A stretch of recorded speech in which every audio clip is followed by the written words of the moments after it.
Fala galera dramática, aqui professor Hugo Veiga do Método Ório, mais uma vez falando para vocês do País 1, a advogada que viu Deus, o Diabo, depois voltou para a Terra.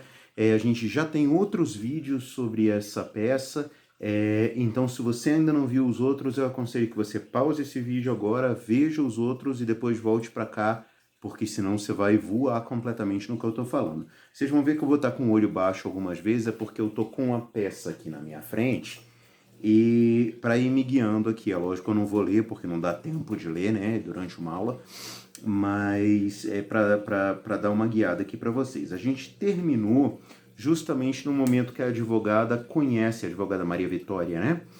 Ela conhece Jesus, e aí Jesus propõe um acordo para ela, né, que não tem como citar o diabo, porque o diabo está no inferno, ele sempre foge da citação. Citação é aquela parte do processo que o réu vai ser chamado, ele vai saber que ele está sendo processado criminalmente, não é?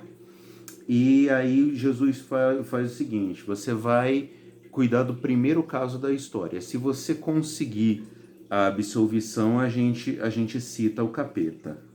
E aí eu tenho o artigo 5º, linha C, o julgamento de Caim. Primeiro eu vou ter a cena de flashback que já é o assassinato, né? E o que aconteceu nesse fratricídio, né? Que é um irmão matando o outro, que está lá no livro de Gênesis. Caim e Abel, Caim era pastor, mentira, Caim era agricultor e Abel era pastor de ovelhas. E cada um deles ofereceu o seu sacrifício para Deus. Só que se conta que o sacrifício de Abel foi um sacrifício que foi uma ovelha, né? Que foi um sacrifício de fato de coração, e o de Caim foi só por obrigação. Então Deus se agradou mais do sacrifício de Abel.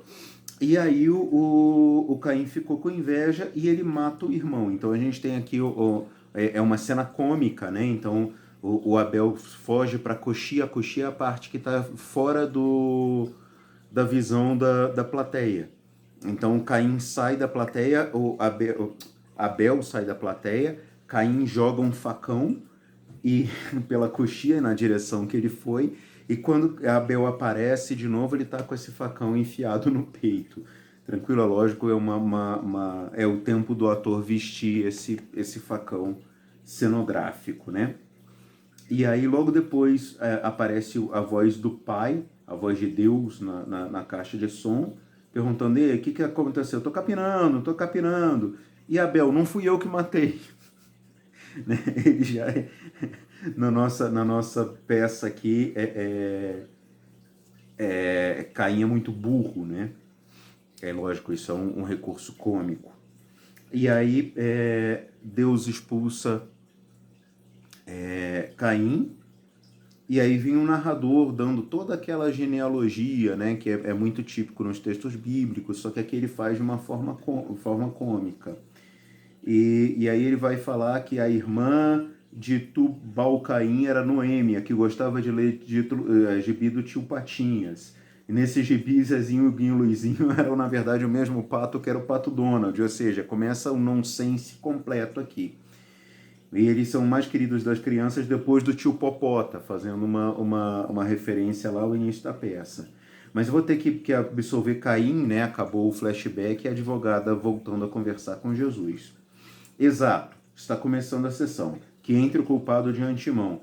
Vamos dar início ao litígio. Eu adorava o topodídio, né? Ou como Jesus sempre fala rimado, quando não tem uma rima fácil, eles fazem uma rima completamente nada a ver, né? Como membro do parquê, chamo para acusar Caim bem direitinho ele, Santo Agostinho. O parquê, galera, é o Ministério Público. E no Brasil, o Ministério Público é o titular da ação penal. Então, quando você vê assim, teve um caso de homicídio, né? Não é a família do morto, ou o próprio, no caso de tentativa de homicídio, né? O próprio ofendido, não é ele que entra com uma ação. Lá no direito civil, bateram no meu carro, eu preciso da reparação financeira. Sou eu que entro com a ação. No direito penal, quem entra com a ação é o Ministério Público, via de regra. Tem exceção para isso, mas vamos falar na regra.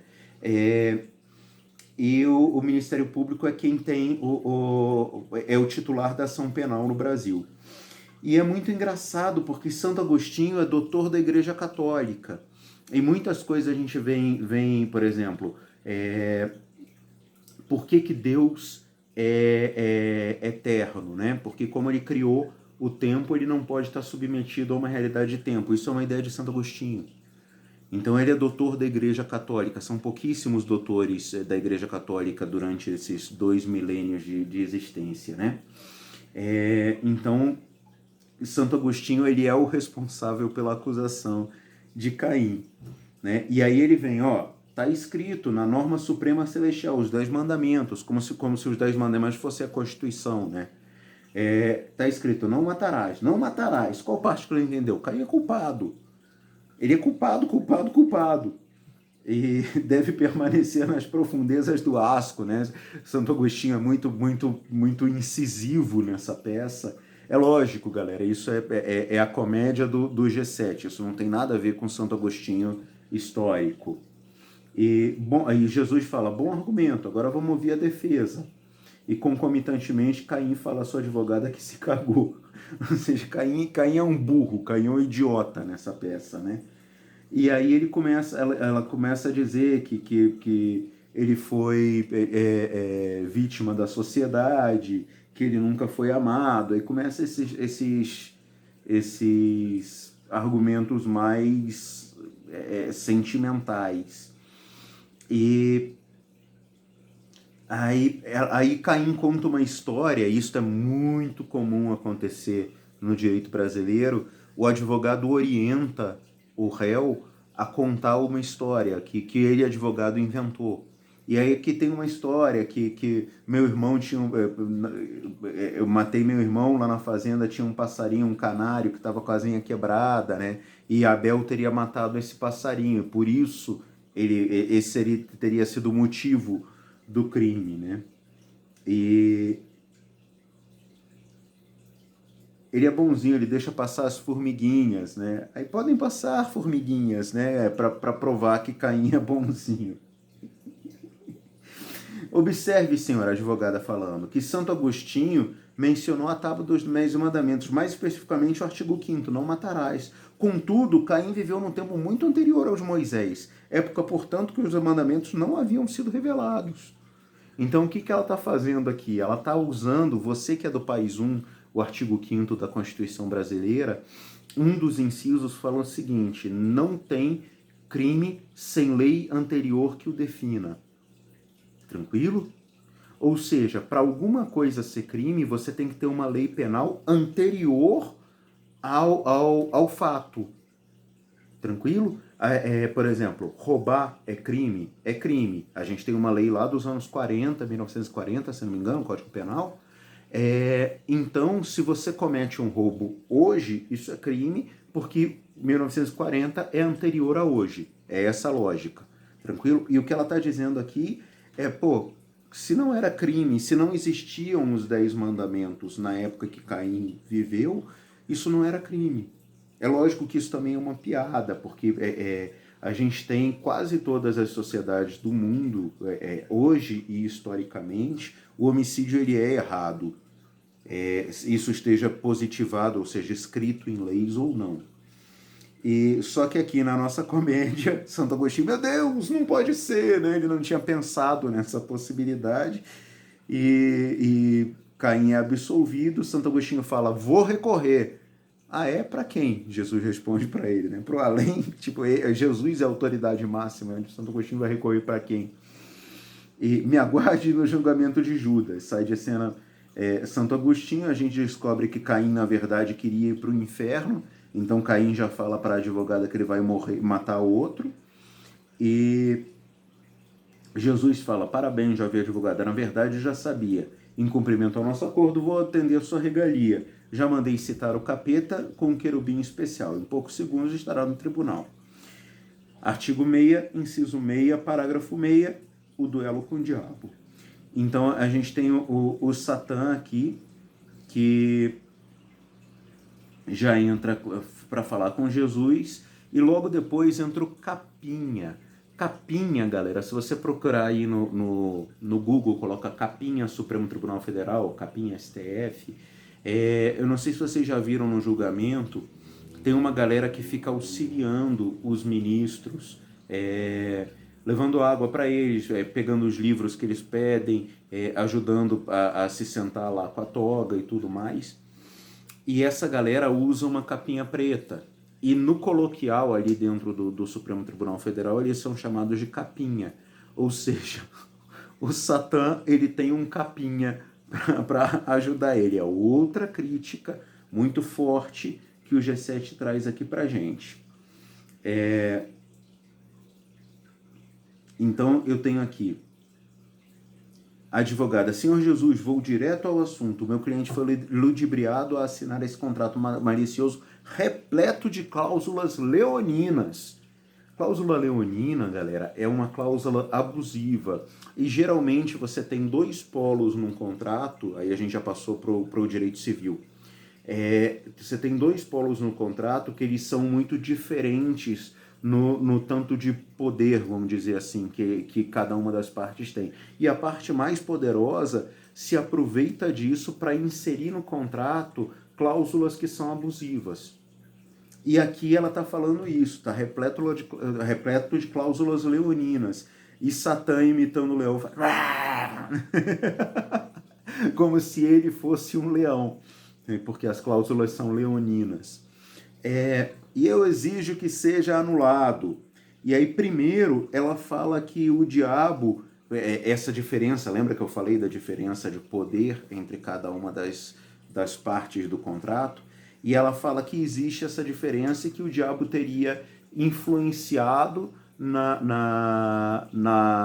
livre-arbítrio do ministro, né? Porque esse julgamento está para anular o contrato que o ministro vendeu a alma para o diabo.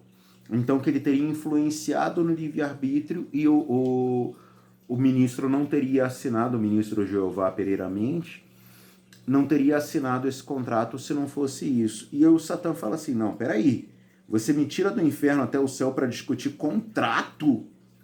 Isso já foi decidido, é padrão modelo.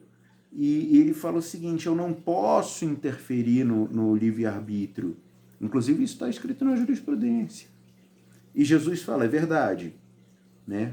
Cada um escolhe o que quer, o diabo não pode interferir no livre-arbítrio. E aí e ela fala assim: meu cliente lá na terra é um grande ministro. E Satã fala: protesto.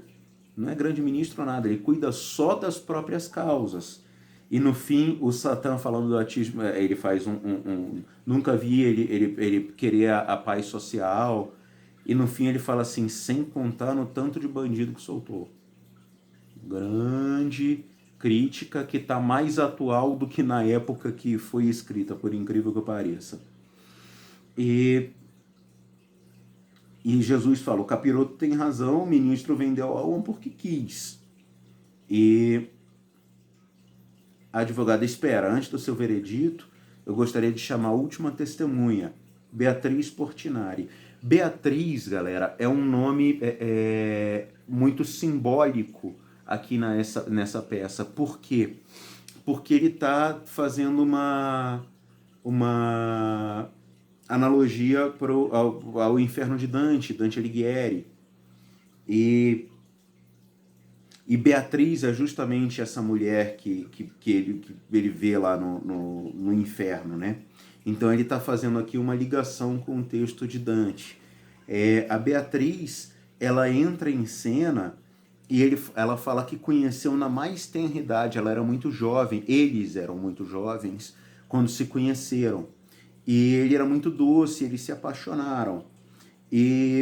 Só que ela morreu muito jovem nos braços dele, e ele se tornou uma pessoa amarga a partir daí. Aí a advogada fala: olha só, o verdadeiro amor fez uma jura sagrada a Beatriz. E ela pega um poema que o ministro escreveu ainda jovem, ou seja, antes de vender a alma ao diabo. Ele escreveu essa: Beatriz querida, sou teu, tu és minha, não só de corpo, mas de alma, menina. E o contrato celebrado com Satã é nulo, completamente nulo, pois a alma do meu cliente não mais me pertencia quando realizado o acordo, pertencia a Beatriz. Ou seja, eu não posso vender uma coisa que não é minha. Né? Se eu tenho aqui, sei lá, tenho um arrancador de grampo de papel, né? Eu posso vender isso aqui, isso deve valer 50 centavos, mas posso vender isso aqui. Só que se eu der isso de presente para você, eu não posso vender para outra pessoa, porque não é mais meu, eu só posso vender o que é meu. Esse é o argumento da advogada. E toca Aleluia de Handel, né? Aleluia, aleluia. E aí nas palavras de Rudolf Winchester, Miguel Reale, é uma piada para a galera do direito. Miguel Reale foi um teórico brasileiro do direito. Eu acho que o filho dele ainda é vivo. Ele já é um senhor de bastante idade, Miguel Reale Júnior, mas eu acho que ele ainda é vivo, tenho quase certeza. Kann ich nicht, aí ela faz uma citação em alemão aqui, que é para ninguém entender mesmo, né? Que é criticando esse hábito do advogado de querer falar difícil. E aí Jesus fala o seguinte, ó, tem muita coisa aqui, tem inclusive o caso de Judas para você julgar e para você ser advogado e todo o processo bíblico. Você quer ficar? Aí ela, não, eu quero voltar para minha família. E Jesus fala, como um cara gente boa, vou te ajudar. Vamos ver o que vais fazer com a segunda chance que ele lhe dá. Muda a luz e a advogada está novamente na biblioteca do ministro sendo ressuscitada com eletrochoques por um paramédico, enquanto o enfermeiro Giovanni ao seu lado fiscaliza o equipamento. O paramédico, 1, 2, 3, vai, 1, 2, 3, vai. Não está funcionando. Giovanni, eu acho que você vai ter que fazer o boca a boca. Isso é uma piada que é para o cara que está fazendo o Giovanni beijar o ator que está fazendo a advogada. E o Giovanni imediatamente saca uma máscara de respiração, tipo, não vou ter que fazer, tem um aparelho para isso, né? Isso é uma piada. E aí, advogado, o que vai acontecer? O que aconteceu? O que aconteceu? E ela fala para o ministro que ele foi que ela esteve com Satanás e que ela desfez o contrato. E o ministro fala assim, não sei, você teve um ataque cardíaco no meu gabinete e ficou apagada, mas não sei do que você está falando, foi uma alucinação que você teve. Aí a advogada, não, ministro, você me contratou para vencer a demanda, eu venci. E o ministro, foi apenas um sonho, doutora. Ele não está querendo, porque ele matou, né, a advogada. A advogada ela só está viva porque Jesus deixou ela viver de novo. E a advogada fala, ministro, eu a vi. Como? Eu vi a Beatriz. Ela continua jovem, radiante, como o senhor conheceu. E aí o ministro, né? E é aqui um grande indício que a gente teve que, de fato, ela teve essa experiência paranormal, né? E ela salvou sua alma. E o ministro fala, você fez um excelente trabalho, doutora, toma sua maleta de dinheiro, né? E ela, não quero, deu o dinheiro para quem realmente precisa. Agora me dá licença que nas palavras de Goethe, né, que é o cara um dos caras que escreveu a versão, ele é o cara que escreveu a versão mais famosa de Fausto, mas teve mais gente que escreveu. E aqui, e ela vai cuidar da família dela, principalmente do filho que ela deixava de lado, né, o Rafaelzinho, lá do início da peça. E aí eu tenho a música tema corrigida, a advogada que nunca erra, viu Deus, diabo, depois voltou para a terra. Viu Deus, diabo, depois voltou para a terra. Fim. Apagam-se as luzes, os atores voltam para o agradecimento, fecha-se a cortina. Ou seja, acabou a peça. Galera, mais uma vez, se vocês têm algum comentário para fazer, pode fazer lá no nosso grupo de Instagram. Foi um prazer aí falar para vocês do Pais 1. Vão bem para a prova, estejam bem e fiquem com Deus. Obrigado pela atenção de vocês.